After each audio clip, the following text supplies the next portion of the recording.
신앙생활을 할 때에 우리 믿음의 목적을 항상 분명하게 기억하는 것이 중요합니다. 창세기를 보면 하나님께서 아브라함에게 너에게 보여주고 지시할 땅으로 가라고 그렇게 말씀을 합니다. 그리고 출애굽기를 볼 때에도 하나님은 이스라엘 백성들에게 내가 너희에게 약속의 땅으로 인도하겠다라고 그리로 가라고 말씀을 하십니다. 아브라함의 목적도 그렇고 출애굽한 이스라엘의 목적도 하나님께서 허락하실 땅을 얻는 것처럼 보이지만, 그러나 그보다 더 중요한 뜻하심은 땅을 차지하는 것이 아니라 하나님을 얻는 데 있었음을 우리는 알게 됩니다. 여호수아서가 그것을 잘 보여주고 있습니다. 여호수아서가 말씀하고 있는 진짜 종착지, 진짜 이스라엘 백성들의 신앙 종착지는 약속의 땅이 아니라 하나님과의 관계라는 것을 말씀하고 있는 것입니다. 어떤 땅이든지 하나님과의 올바른 관계 속에 있지 않고서는 얻을 수가 없었습니다. 이것을 깨닫게 하는 사건이 바로 오늘 본문에 나오는 아이성 실패의 사건이었습니다. 여러분, 실패 많이 하시죠? 실수도 많이 하시고 때로 실패를 경험하기도 합니다. 실패에는 옳은 실패와 나쁜 실패가 있다고 합니다. 옳은 실패는 비유하자면 세상의 모든 혁신과 개발들이 있는데 연구하고 노력하고 애써서 뭔가 새로운 것을 개발하게 되면 이것이 옳은 실패의 결과라는 것입니다. 누구도 답을 알지 못하지만 불확실성을 가지고 실험과 시도와 도전한 끝에 놀라운 결과와 업적을 얻게 되었다면 그 과정 가운데 했던 실패는 옳은 실패라는 것입니다. 실패해도 옳게 하는 실패가 있습니다. 그런데 나쁜 실패가 있죠. 예를 들어서 규정을 지키지 않거나 어떤 절차를 생략하거나 무시해서 저처럼 중복으로 체크를 해야 되는데 중복으로 체크하지 못해서 김장 날짜를 계속해서 반복해서 잘못 이렇게 공지를 하게 되는 거, 그리고 예를 들어서 운전을 하다가 핸드폰 카톡이 와서 그걸 보면서 전방 주시를 잘못해서 사고가 났다면 그러한 것들, 이러한 모든 것들이 나쁜 실패의 예가 되는 것입니다. 그런데 이런 실패는 예방 가능한 실패라는 것도 압니다. 그래서 그런 경험들이 있기에 다음부터는 매사에 더 조심을 하게 되는 것입니다. 옳은 실패든지 나쁜 실패든지 훗날 나를 깨닫게 하고 유익함을 주었다면 이 실패는 디딤돌이 됩니다. 실패를 통해서 얻는 교훈이 있기 때문입니다. 실패도 대처를 잘 할 때 후유증이 남지 않습니다. 자, 그런데 아이성 실패는 옳은 실패도 아니고 나쁜 실패도 아니고 복합적인 실패였습니다. 여리고성 전투에서 승리한 것도 승리한 게 나중에 실패의 원인이 됩니다. 그리고 이 승리의 자축이 너무 오래 지속된 것도 원인이 되었고 욕심나는 전리품들이 많이 있었던 것도 문제였습니다. 모두가 흥분하고 들떠있는 사이에 아간이라는 사람이 잘못되어 갑니다. 많은 사람을 감쪽같이 속였고 손대서는 안 되는, 하나님께서 그렇게 하지 말라고 했던 전리품에 손을 대었던 겁니다. 이것은 완전 범죄가 되어서 성공하는 듯 했으나 곧이어 벌어진 아이성 전투에서 예상치도 못하게 36명의 전사자를 내고 패배하게 됨으로써 패배의 원인이 되었고 이로써 아간의 범죄가 드러나게 됩니다. 이 아이성 전투의 패배는 한 번 승리했다, 한 번 패배했다, 이런 객관적인 사실 이상으로 이스라엘에게는 굉장히 큰 충격이었습니다. 5절 말씀을 보면 백성의 마음이 녹아 물같이 되었다라고 합니다. 이 사건으로 가나안 땅의 전황이 완전히 바뀌게 됩니다. 얼마 전까지만 하더라도 가나안 사람들이 광야를 지나서 거침없이 요단을 건너오는 이스라엘 사람들을 보고 간담이 녹았고 마음이 녹았고 정신을 잃을 정도였다라고 라합의 입을 통해서 가나안 사람들의 심령을 표현했는데 이제 이러한 모습이 뒤바뀌게 되었던 겁니다. 이스라엘이 녹아버렸습니다. 여기에서 녹았다라고 하는 말 단어의 원어적인 뜻은 완전히 분해된 상태를 의미합니다. 아이성 단 한 차례의 전투로 이스라엘 마음이 다 녹게 되었고 사시나무처럼 떨고 있었던 가나안 사람들의 사기는 오히려 충천하여서 전의가 다시 불타오르게 된 것입니다. 여러분, 우리 모습도 그럴 때가 있습니다. 어제의 은혜가 내일까지 지속될 것이라고 생각하시면 안 됩니다. 여러분, 과거를 자꾸 말씀하시는지 아니면 내일에 대한 소망을 갖고 살아가시는지 여러분 한번 돌아보세요. 과거를 자꾸 말씀하시면 지금 은혜가 없는 거예요. 미래를 얘기하시고 내일을 생각할 때 흥분되고 그러면 하나님께서 지금 은혜를 주고 계시는 것입니다. 어제의 은혜가 내일까지 지속되지 않습니다. 내일의 은혜는 오늘의 은혜에 바탕해서 내일의 은혜를 누릴 수 있게 되는 것입니다. 어제는 승자의 모습이었는데 오늘 패자의 모습이 될 때가 얼마나 많습니까? 충만했던 마음이 물처럼 녹아내리는 일도 비일비재합니다. 그렇기 때문에 여러분 항상 상황과 현실을 크게 보시면 안 돼요. 사람인지라 상황과 현실이 크게 피부로 와닿을 수밖에 없지만 상황과 현실을 크게 보는 것이 아니라 나와 하나님과의 관계를 항상 생각하셔야 되는 것입니다. 내가 하나님 안에 있을 때 때로 하늘이 무너지고 땅이 녹아내리는 것 같은 그런 일이 있을지라도 적어도 이스라엘처럼 녹아내리지는 않습니다. 하나님은 이스라엘의 참패가 아간 때문임을 말씀합니다. 1절 말씀에 보면 이스라엘 자손들이 온전히 바친 물건으로 말미암아 범죄하였으니 이는 유다 지파 세라의 증손 삽디의 손자 갈미의 아들 아간이 온전히 바친 물건을 가졌습니다. 여호와께서 이스라엘 자손들에게 진노하시니라. 인간의 행동은 반드시 어떤 결과를 낳습니다. 아간의 행동이 어떤 결과를 낳았는지 7장 1절부터 지금 말씀하고 있는 것을 보게 됩니다. 하나님께서 아간으로 말미암아 진노하셨다라고 합니다. 아간은 그냥 물건도 아니라 온전히 바쳐진 물건에 손을 댔다라고 했습니다. 여러분 하나님께서 이유 없이 심판하시지는 않습니다. 잡신은 비율을 맞춰야 돼요. 워낙 변덕스럽기 때문에 잡신을 달랩니다. 달랜다고 하죠. 신을 달랜다고 하지 않습니까? 그게 잡신이라면 하나님은 그렇지 않아요. 하나님께서 아간의 죄를 심각하게 생각하셨던 것은 이미 여리고성 전투 직전에 하신 말씀이 있었기 때문에 그러했던 것입니다. 여호수아서 6장 18절을 보면 너희는 온전히 바치고 그 바친 것 중에서 어떤 것이든지 취하여 너희가 이스라엘 진영으로 바치는 것이 되게 하여 고통을 당하게 되지 아니하도록 오직 너희는 그 바친 물건에 손대지 말라. 온전히 바친 물건에 손대지 말라라고 했습니다. 이게 아주 구약에서 중요한 단어입니다. 헤렘이라고 하는 단어인데 하나님께 온전히 바치는 걸 헤렘이에요. 그런데 온전히 바치지 않으면 하람이 됩니다. 하람은 뭐냐면 대신에 너가 온전히 바쳐지게 될 것이다. 하나님의 굉장히 무서운 그런 말씀이었습니다. 가나안은 여리고는 하나님께 드려진 곳이에요. 헤렘이 되어야 했던 곳입니다. 가나안의 첫 열매가 여리고였습니다. 다 바쳐야 했습니다. 그래서 다 진멸해야 했기 때문에 살아있는 것은 다 죽이고 금이나 은과 동, 철 같은 것은 하나님의 성전에 두고 사용하도록 하셨습니다. 그런데 만약 이러한 하나님의 명령을 어긴다면 그 어긴 사람은 하람이 되어야 합니다. 그가 대신해서 하나님 앞에 바쳐져야 했던 겁니다. 이것이 헤렘 사상입니다. 아간이 이를 어겼기 때문에 자신이 하나님 앞에 드려져야 했던 겁니다. 자, 그런데 하나님께서는 아간 한 사람의 죄라고 이야기하지 않아요. 1절 말씀을 보면 이스라엘의 죄라고 하십니다. 아간 혼자만의 죄가 아니기 때문입니다. 사람이 모르는 죄를 하나님은 아시죠. 사람은 속일 수 있지만 하나님 앞에서는 결국에 드러나게 된다라는 겁니다. 1절 말씀을 보면 이스라엘 자손이 온전히 바친 물건으로 말미암아 범죄하였으니 이스라엘이 먼저 나옵니다. 그리고 그 다음이 아간이 죄를 지었다라고 이렇게 말씀하고 있습니다. 여러분 아간의 죄는 뭡니까? 아간의 죄는 탐심이에요.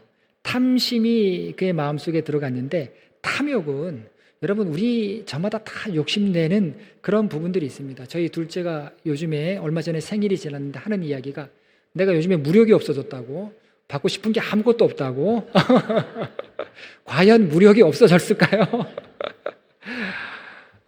탐욕은 우리 마음속에 항상 자리 잡고 있습니다. 특히 이 탐욕이 우리 마음에서 들끓을 때가 있어요. 그때가 언제냐면 우리가 하나님의 자녀된 본분을 망각할 때에 하나님께서 먹여주시고 입혀주신다라고 하는 사실, 그 믿음의 확신이 흔들릴 때 이 탐욕은 여지없이 우리 마음을 뚫고 나옵니다. 그렇게 돼서 사람이 한번 욕심나기 시작하면 그 마음은 내 의지로는 다스려지지 않아요. 이게 독이기 때문에 그렇습니다. 욕심이 독이기 때문에 그런 거예요. 그래서 내 삶에서 하나님을 기억하고 예배하는 일이 없으면 자기의 필요와 욕심을 반드시 따라가게 되어 있고, 그리고 그 연약함은, 욕심을 따라가게 되는 연약함은 항상 반복하게 되어 있는 것입니다. 그렇게 반복하다 보면 어떻게 되겠습니까?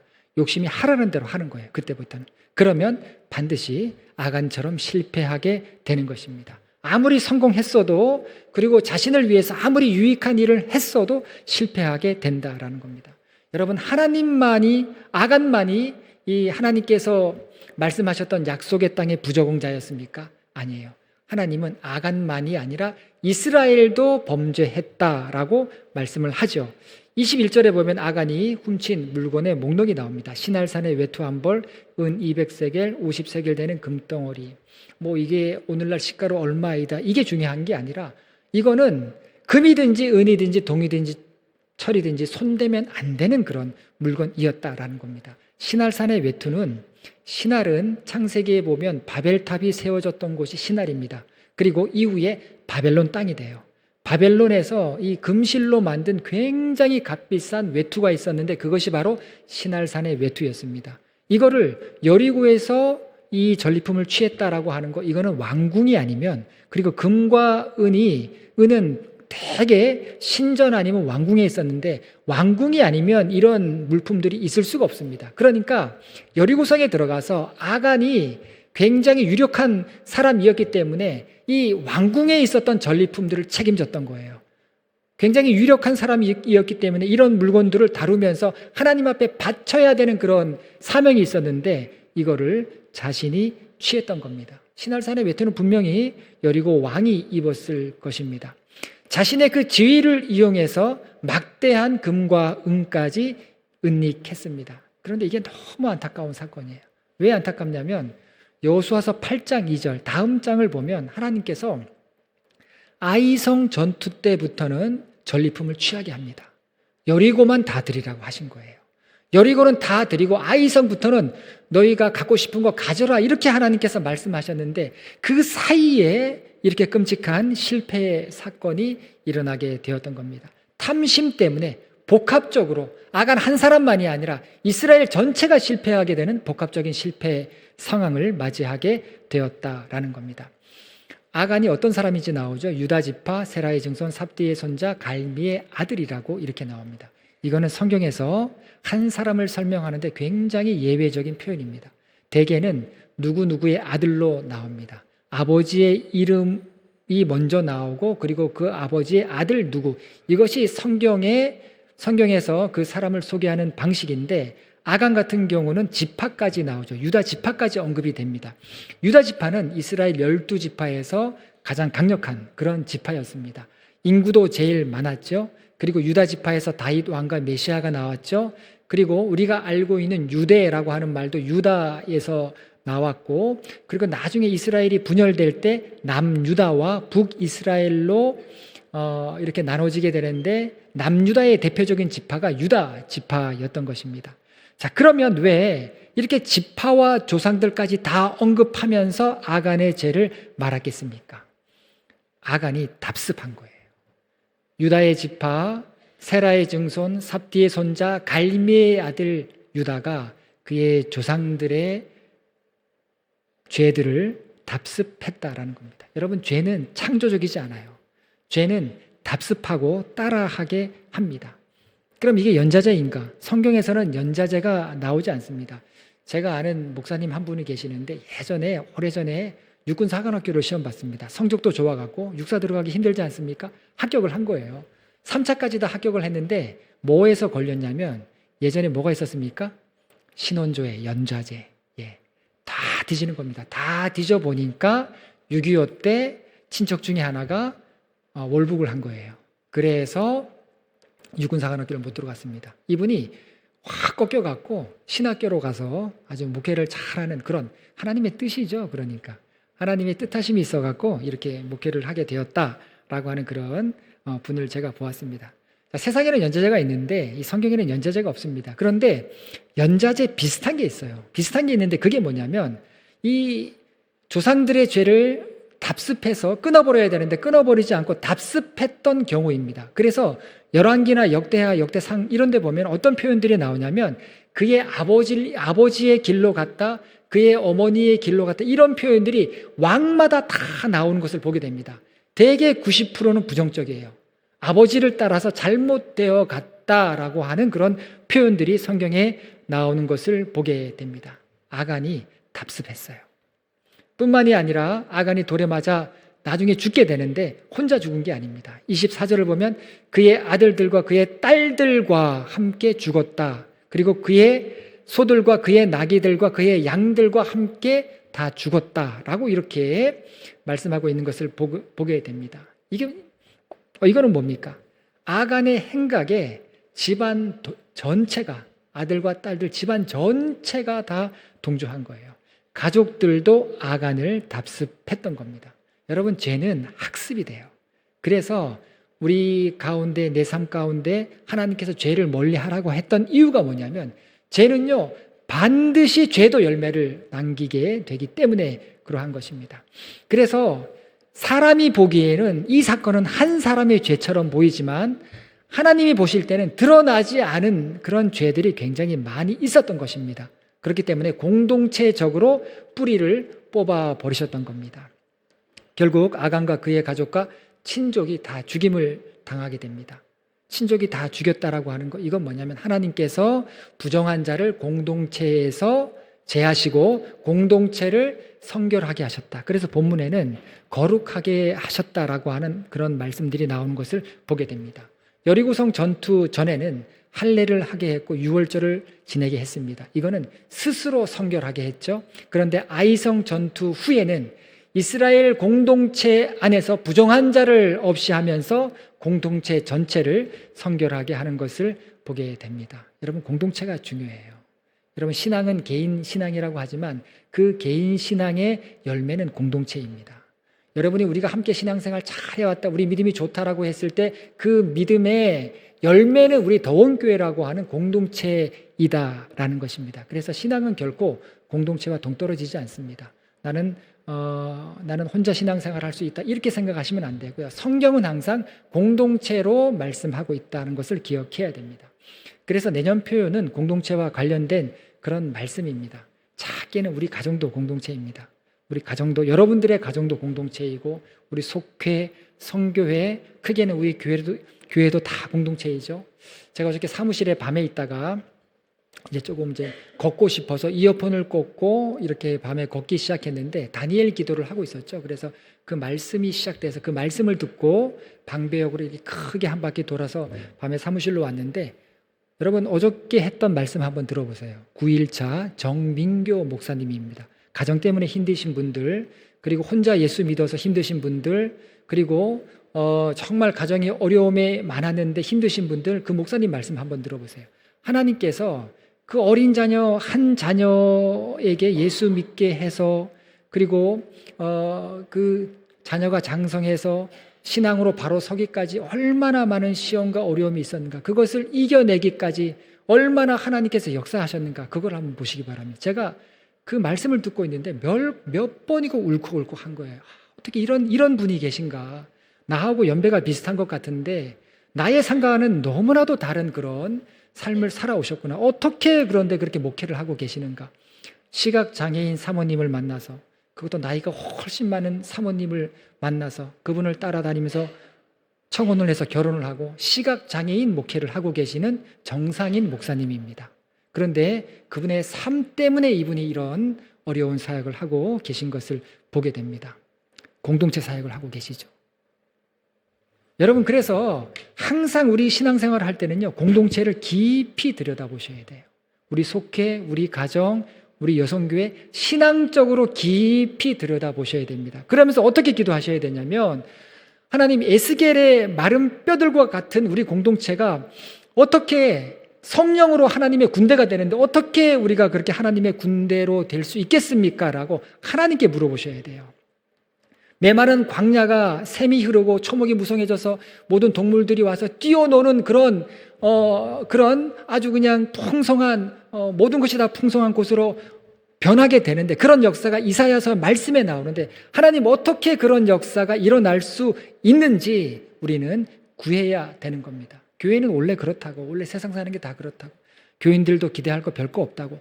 여러분, 답습해서 말씀하지 마시고 끊어내고 새로 이식해야 될 부분이 있다면 아프더라도 그렇게 하면서 그렇게 우리가 거듭나도록, 공동체로 거듭나도록 우리가 애써야 하는 것입니다. 그런 공동체가 되는 게 하나님께서 우리에게 기대하시는 하나님의 꿈이다라는 것을 우리가 생각해야 됩니다. 여러분, 공동체는 하나님의 축복이에요. 옆에 있는 분들이 하나님의 축복입니다. 우리가 함께 이렇게 예배하는 것이 하나님의 놀라운 축복이에요. 이걸 모르면 하나님께서는 아이성처럼 큰 실패와 아픔을 통해서라도 깨닫게 하시는 것입니다. 이스라엘 사람들이 뭐라고 이야기합니까? 법궤를 두고서 법궤 앞에서 하는 이야기가 뭐냐면, 이 법궤가 우리와 함께 있는 한 우리는 어떠한 전쟁에서도 지지 않는다, 승리한다, 이렇게 호언장담했죠. 그런데 하나님이 보시니까 법궤가 하나님이에요. 법궤가 하나님이고, 그리고 이들이 법궤를 우상시하는 겁니다. 그래서 하나님이 어떻게 하셨어요? 블레셋에게 지게 하시면서 법궤도 빼앗기게 하셨죠. 그리고 또 유대인들이 뭐라고 이야기합니까? 우리에게 예루살렘 성전이 있는 한 우리는 결코 망하지 않는다라고 그렇게 항상 말했습니다. 그런데 하나님께서 보시니까 그들 마음에 성전이 없는 거예요. 하나님의 몸된 성전 의식이 그들 마음속에 없는 거예요. 그들 마음에 안중에도 없는 거예요. 그걸 보시고 하나님께서 이 예루살렘 성전 어떻게 했습니까? 돌 위에 돌 하나 남지 않고 다 무너지게 하셨죠. 우리가 하나님이 아닌 다른 이유 때문에 우리는 무너지지 않는다, 우리는 잘 될 것이다 라고 말한다면 하나님께서는 정결한 공동체가 되게 하기 위해서 여지없이 실패를 경험하게 하십니다. 여지없이 깨지게 하시는 거예요. 여러분, 그런데 놀라운 것은 뭐냐면 그 실패를 잘 다룰 때 믿음은 도약하게 된다라는 겁니다. 여러분, 실패를 경험하실 때마다 우리는 잘할 수 있었는데, 나는 누구보다 잘할 수 있었는데, 그런데 실패했다라고 한다면, 어떤 부분, 어떤 영역에서 실패했다라고 한다면 하나님 안에서 나를 돌아보셔야 돼요. 그리고 하나님 안에서 우리를 돌아보셔야 됩니다. 이건 그 누구의 잘못도 아니라 하나님 안에서 내가 어떤 관계로 살고 있는가, 우리가 어떤 관계를 맺고 하나님 앞에 신앙생활을 하고 있는가. 여러분, 내가 하나님 앞에 바로 살지 못했구나라는 것을 깨닫는 순간 그제서야 역사를 주관하시는 하나님에 대한 믿음과 인식이 깊어지기 시작하면서 하나님께서 우리를 회복하게 하신다라고 하는 소망의 뿌리를 갖게 되는 겁니다. 그래서 여러분, 우리 믿는 사람은 실패하더라도 낙담하지 않죠. 낙담하지 않고 새롭게 하실 하나님을 바라볼 수 있는 그 근거가 어디에 있습니까? 하나님을 정말 제대로 아는 지식에 있다라는 것입니다. 그래서 여러분, 하나님과의 관계가 너무도 중요하다. 여러분이 예배 잘 드리는 거 중요하고요. 여러분 기도 생활하는 거 중요하고요.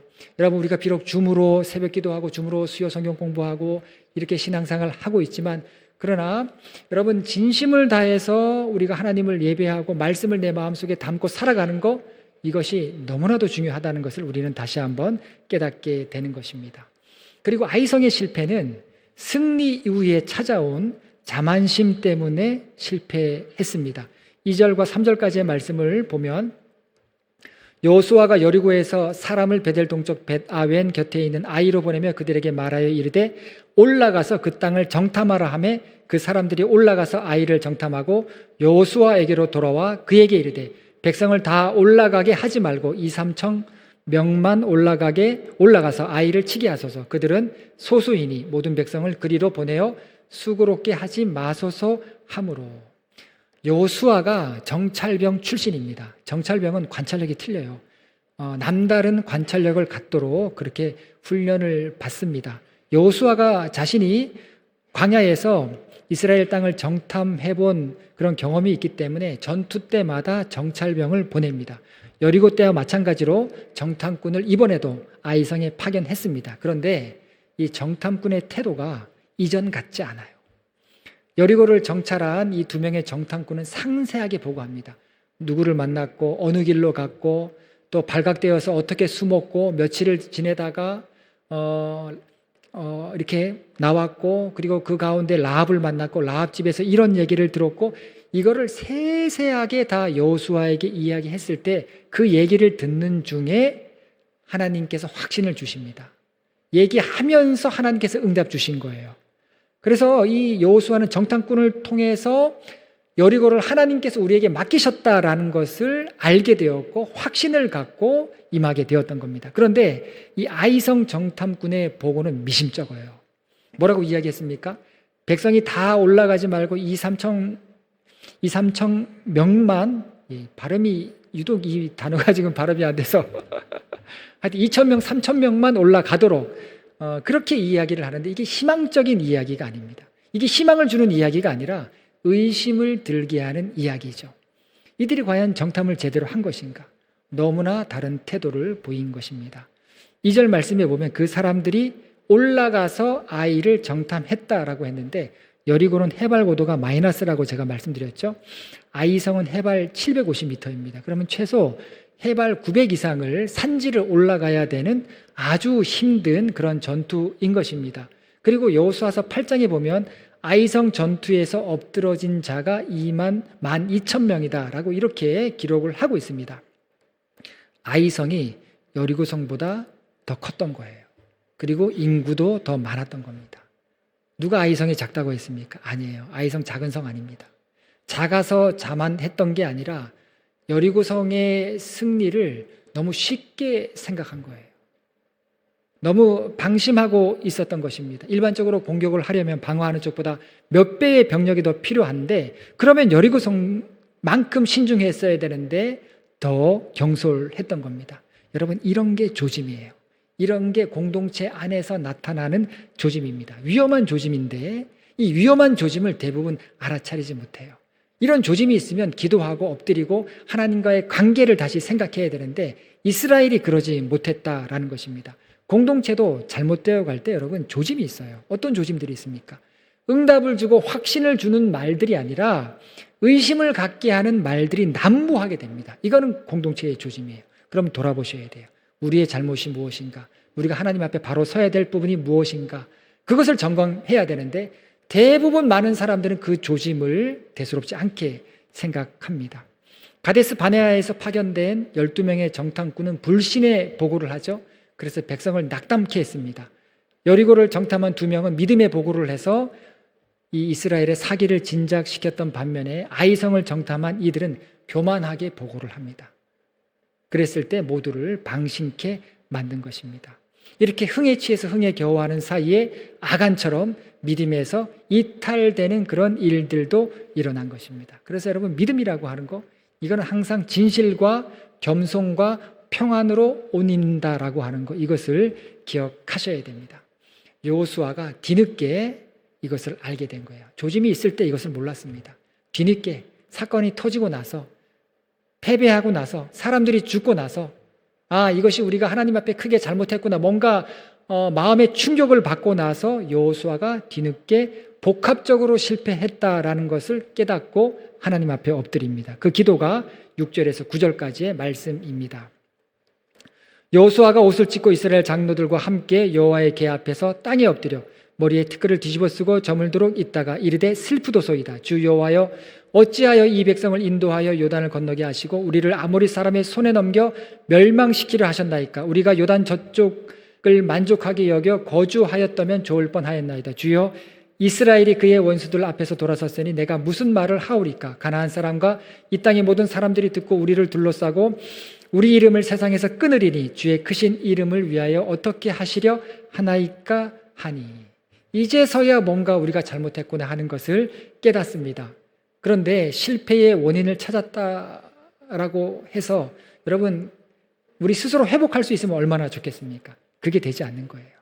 실패의 원인을 찾고 실패를 분석하고 또 우리가 어떤 과정에서 무엇을 잘못했는지 복귀하는 것보다 더 중요한 거, 누가 어떤 잘못을 했는지 그러한 것들을 되새기는 것보다 더 중요한 거는 뭐냐면 인생을 살리기도 하시고 죽이기도 하시면서 세우기도 하시고 엎기도 하시는 세상 역사를 주관하시는 하나님 앞에 모두 엎드리고 돌이키고 하나님께서 새롭게 하시기를 내어드리는 것, 이 내어드리는 것이 실패의 때에 너무도 중요한 것입니다. 그래서 여호수아가 엎드렸던 거예요. 그래서 여호수아가 누구를 탓하지 않고 정찰병 불러다가 정찰을 이따위로 해서 이러지 않고 누구를 혼내거나 원망하지도 않고 여호수아와 장로들이 하나님 앞에 엎드리는 것을 보게 됩니다. 머리에 티끌을 뒤집으시고 날이 저물도록 엎드렸다라고 되어 있죠. 이것은 큰 슬픔과 회개와 애도의 표현이었습니다. 온종일 탄식하면서 부르짖었다라는 겁니다. 여호수아도 깨닫지 않았겠습니까? 우리가 기도가 부족했구나. 우리가 하나님 앞에 바로 서지 못했구나. 여호수아가 여리고성 전투 전에는 여호와의 군대 장관을 만납니다. 군대 장관을 만나고 응답을 받지 않았습니까? 하나님 앞에서 여호수아도 여리고성 전투 때는 간절하지 않았습니까? 그런 모습이 없었다는 거예요. 여러분, 우리도 여러분 중에 일부러 하나님 무시하고 의도적으로 하나님 뜻을 거슬려서 행하는 사람 아무도 없습니다. 그렇게 행하려고 하라고 해도 못하는 그런 분들이세요. 그런데 여러분, 나도 모르게 무뎌진다는 거예요. 나도 모르게 하나님 다 인도하시지, 하나님 다 하시지 라고 그렇게 말은 하는데, 그런데 실은 나를 믿고 우리 힘을 믿고 다른 사람을 더 믿고 물질을 은근히 믿고 살아간다는 겁니다. 이게 조짐이 되어서 나타나는데 그 조짐조차 우리가 알지 못한다는 거예요. 그러면 하나님께서 실패하게 하십니다. 무너지게 하시는 거예요. 성경을 보면 모든 일은 기도로 결정됩니다. 홍해 사건 기도할 때, 아말렉 전투 기도할 때, 요단강을 건너는 일도 기도할 때, 여리고성 하나님 앞에 기도하고 준비되었을 때 역사가 일어나는 것을 보게 됩니다. 그래서 여러분, 영적인 파수꾼이 되셔야 돼요. 여러분 가정에서 여러분들이 영적 파수꾼이 되셔야 됩니다. 기도하는 자의 심정, 손을 들고 기도하는 자의 심정으로 여러분 가족들을 보셔야 돼요. 여러분 속해 우리 속장님들, 또 우리 회장님들, 여성교회 친구라고 이렇게 커피 마시고 밥 먹고 하는 거 다 좋습니다. 그런데 영적 파수꾼이 되어서 손을 들고 기도하는 심정으로 여러분 속도원들을 보셔야 되고, 여러분 선교회 회원들을 보셔야 되는 겁니다. 여러분, 이게 공동체예요. 망류에서 쉬지 않고 기도하는 사람이 있을 때 하나님께서는 그 땅을 보호하셨죠. 망류에서 손을 들고 기도하는 사람이 있을 때 하나님께서 그 공동체를 보호하시고 하나님의 방법으로 인도하신다라는 것입니다. 결국에 원하지는 않았지만 또 하나의 돌 기념비가 가나안에 세워지게 됩니다. 25절과 26절 말씀, 여호수아가 이르되 내가 어찌하여 우리를 괴롭게 하였느냐, 여호와께서 오늘 너를 괴롭게 하시리라 하니 온 이스라엘이 그를 돌로 치고 물건들로 돌로 치고 불사르고 그 위에 돌 무더기를 크게 쌓았더니 오늘까지 있더라. 여호와께서 그의 맹렬한 진노를 그치시니 그러므로 그곳 이름을 오늘까지 아골 골짜기라 부르더라. 여러분, 이곳이 길갈의 기념비가 세워지는 곳이 되어야 하지 않겠습니까? 여기가 아골 골짜기가 되면 안 되지 않습니까? 여기가 아간과 그의 모든 것들이 죽어서 돌무더기가 쌓여있는 그런 돌무더기임을 우리 후대 사람들이 봐서는 안 되지 않습니까?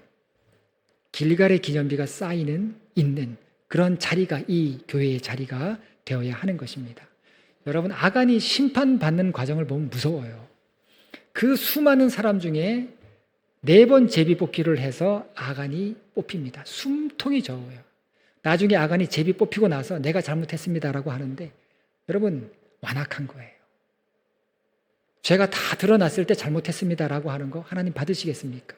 제비 뽑기 시작할 때 하나님 앞에 회개했어야죠. 그런데도 제비 뽑고 있는데도 내가 훔쳤다라고 하지 않습니다. 결국 아간과 그의 가족이 죽은 자리에 돌 무더기가 쌓이게 됩니다. 돌에 맞아 죽은 거예요. 아간과 아골이라고 하는 이름이 비슷해요. 언어 유의를 한 겁니다. 그래서 아간의 이름도 그렇고 아골도 그렇고 뜻이 비슷한데 재난, 고난이라고 하는 그런 의미를 갖고 있는데, 아간이 죽은 그 자리에 돌 무더기가 쌓이니까 아골 골짜기라고 불렀던 것입니다. 여러분, 우리가 살아가는 삶의 현장이, 내가 속해 있는 공동체가 길갈의 기념비가 세워져 있는 공동체가 될 수 있고 아골 골짜기의 돌무더기가 될 수 있어요. 하나님과의 나와의 관계가 어떠하냐, 내 중심이 어디에 있느냐, 내가 무엇을 탐하고 있느냐, 여기에 따라서 극명하게 달라질 수 있는 겁니다. 하나님은 성공한 일도 기념하지만 실패한 일도 기념하시는 분이십니다. 사람들은 실패를 숨기고 드러내지 않지만 하나님께서는 부끄러운 실패까지 다 드러내시고 그것을 사용하십니다. 무서운 실패를 통해서라도 하나님의 뜻과 마음을 알아가기를 원하시는 거예요. 가나안 땅의 정복은 힘과 전략과 무기에 달려있지 않았습니다. 하나님 앞에서의 겸손함, 하나님의 인도하심에 대한 절대적 신뢰 관계가 중요했던 것입니다. 옳은 실패가 있고 나쁜 실패도 있고 복합적인 실패가 있다고 했습니다. 어떤 실패이든지 무너지는 경험을 하죠. 물처럼 녹아내리는 경험을 합니다. 정신이 무너져요. 정신이 무너지고, 그리고 정신이 무너지니까 다른 것까지 다 무너지는 그런 경험을 하고, 그리고 이 무너뜨리는 모든 것을 또 무너뜨리는 그런 일들을 경험을 하게 됩니다. 그럴수록 하나님을 절대적으로 바라보시기 바랍니다. 그리고 하나님께 더 집중하시기를 바랍니다. 그래서 이 모든 일이 하나님의 섭리 속에 있습니다 라고 하는 그런 응답을 하나님께서 주실 때까지 여러분 기도하셔야 되는 거예요. 그러면 하나님께서 반드시 회복하게 하시고 이렇게 세워주신다라고 하는 것을 알게 되는 겁니다. 이것이 아이성의 실패를 통한 하나님께서 주시는 교훈인 것입니다. 우리 삶에서 경험하는 모든 일들을 통해서 나의 믿음과 또 우리 공동체가 더욱 성장하게 되는 귀한 계기가 되기를 간절히 바라겠습니다. 기도하시겠습니다. 하나님, 하나님의 말씀을 듣고 또 하나님의 말씀을 생각할 때마다 우리를 깨우치사 오늘 우리에게 말씀하시는 하나님의 뜻이 무엇인지 분별하게 하시고 하나님께서 주시는 그 말씀을 붙들고 표대를 향해서 달려나가는 저희 될 수 있도록 인도하여 주시옵소서. 예수님의 이름으로 기도합니다. 아멘.